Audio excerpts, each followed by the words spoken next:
So as you might imagine, the negotiation, the leverage in the negotiation goes from really the owner of the business having lots of leverage to the buyer of the business during this diligence window having tons of leverage. And in many cases, the buyer uses that leverage to retrade. Sometimes it's legitimate. They find something in diligence that they didn't expect or wasn't disclosed, but oftentimes it's illegitimate, meaning they're simply retrading because you've sort of gotten committed to the deal. What possible sort of coaching would you give an owner who really thinks they're dealing with someone who's trying to retrade illegitimately? Well, the metaphor I like to use, that kind of the foundation of successful negotiation is the ability to go to what I call the balcony. And the balcony is simply imagining that you're negotiating on a stage. Part of your mind goes to a mental and emotional balcony overlooking that stage. It's a place of perspective, of calm, where you can kind of remember what your key interests are and then see the labyrinth, see your way through this labyrinth. And so at that moment, if you do that, then from the balcony, one of the things you really want to ask yourself always in a negotiation is, what's my BATNA? And that's a term, that Roger Fisher and I coined back for Getting to Yes, which is, what is your best alternative to a negotiated agreement? Your BATNA. What's your best plan B? If you are not able to make this particular sell, what are you going to do to satisfy your interests?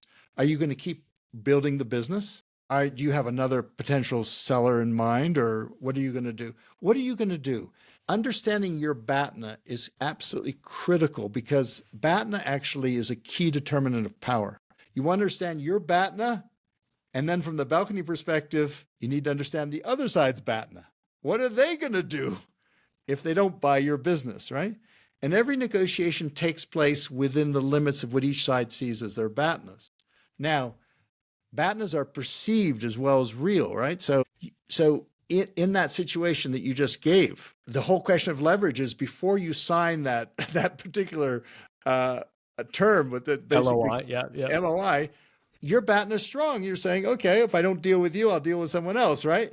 When you sign that in those 60-day period, your BATNA, becomes less focused, because you don't have the alternative of trading it elsewhere, right? So in that moment, you're going to be more vulnerable. One of the things to do when you're thinking that someone might be pulling that, like retraining that situation, is name the game.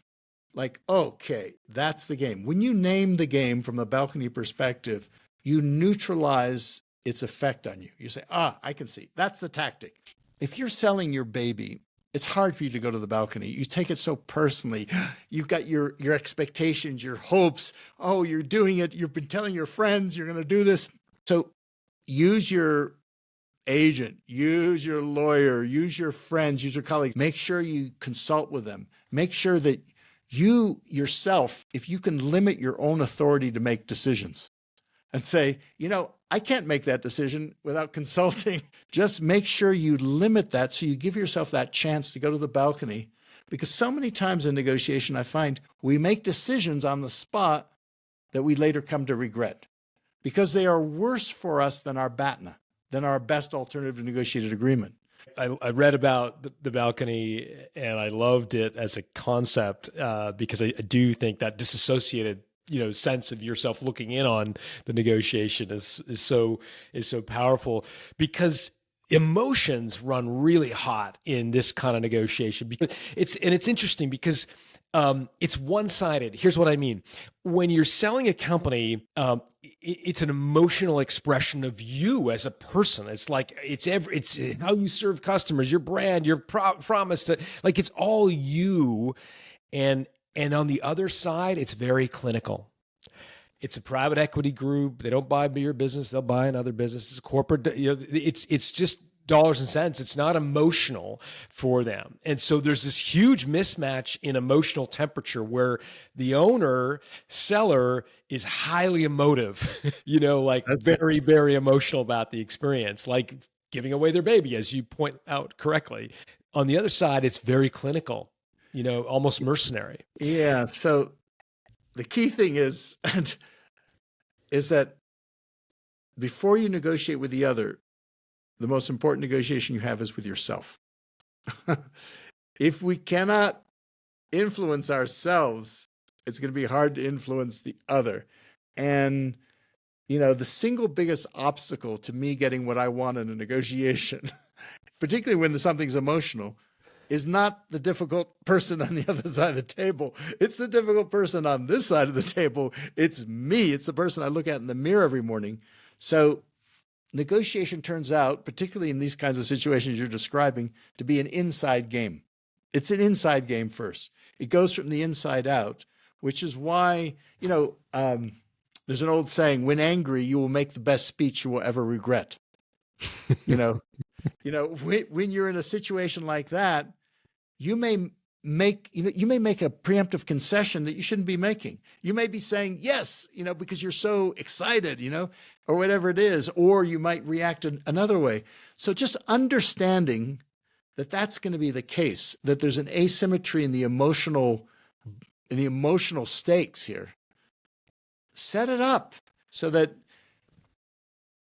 you've got someone else who's clinical. Maybe it's your M&A negotiator, as you were saying.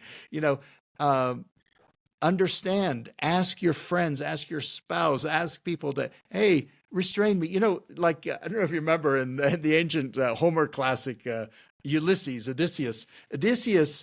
knows that he's going to be tempted by these sirens who are coming, these women, these angels are coming on his boat or whatever. And so he wants to hear their sounds, but he knows that he's going to do that. So he binds himself to the mast and he instructs his crew, whatever you do, I'm going to be saying, free me, free me, free me. Do not free me. Just keep me tied to that mast. And maybe the owner has to do the same thing. Tie me up to the mast. I'm going to be hearing all these sweet sounds of what to do, whatever. But whatever you do, do not take off those ropes until those 60 days are over.